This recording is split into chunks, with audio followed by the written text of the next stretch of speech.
أعوذ بالله من الشيطان الرجيم ولا تعجبك أموالهم ولا أولادهم إنما يريد الله أن يعذبهم بها في الحياة الدنيا وتزهق أنفسهم وهم كافرون.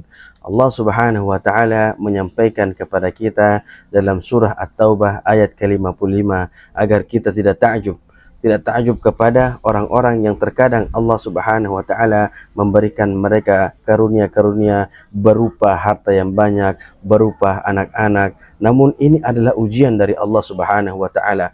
Kekayaan, banyak anak, kesehatan, itu adalah semua ujian dari Allah Subhanahu wa taala.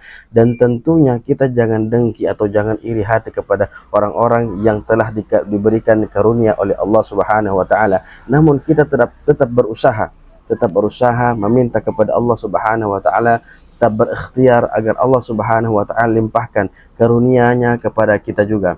Namun jangan sampai kita terkecoh oleh hal-hal tersebut. Kita jadikan dunia ini hanya di tangan-tangan kita, sebagaimana yang dilakukan oleh para sahabat yang Allah Subhanahu wa taala memberikan taufiknya kepada mereka. Allah Subhanahu wa taala meridhai mereka, sehingga apa yang Allah Subhanahu wa taala memberikan mereka kelebihan, mereka tidak simpan di dalam hati, melainkan mereka hanya simpan di dalam tangannya saja. Di hati mereka simpan Allah dan Rasulnya.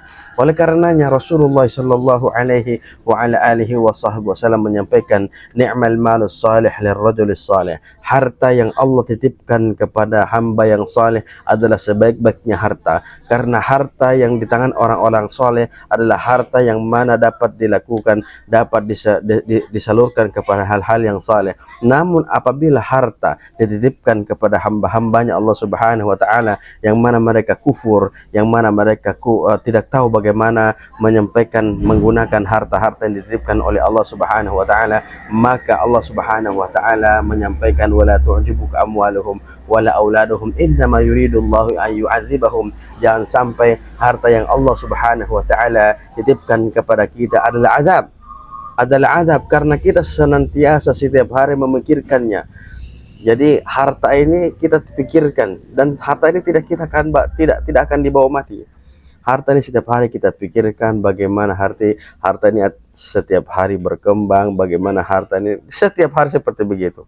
Namun kita berdoa kepada Allah Subhanahu wa taala agar apa yang kita usahakan, apa yang kita ikhtiarkan tidak ada di dalam hati, tetapi senantiasa hanya ada di tangan-tangan kita saja.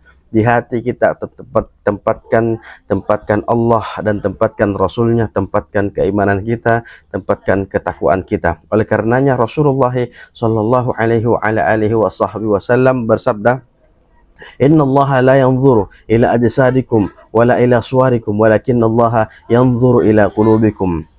Sesungguhnya Allah Subhanahu wa taala tidak melihat rupamu bagaimana, jasadmu bagaimana, tetapi Allah Subhanahu wa taala melihat kepada hati-hatimu. Apakah hati-hatimu sudah penuh dengan hal-hal duniawi, ataukah hati-hatimu ini sudah penuh dengan Allah dan Rasulnya, penuh dengan ketakwaan, penuh dengan keimanan, penuh dengan amal-amal saleh yang insyaallah Subhanahu wa taala memberikan taufiknya kepada hamba-hambanya yang senantiasa berusaha, yang senantiasa berikhtiar. Namun apakah salah kita senantiasa mencari keduniaan? Ini adalah syar'i ya akhi. Ini adalah syar'i, ini adalah kewajiban kita. Kita hidup di dunia, kita senantiasa setiap hari berikhtiar mencari rezekinya Allah Subhanahu wa taala, karena rezekinya kalau kita tidak mencari tidak akan datang ya akhi.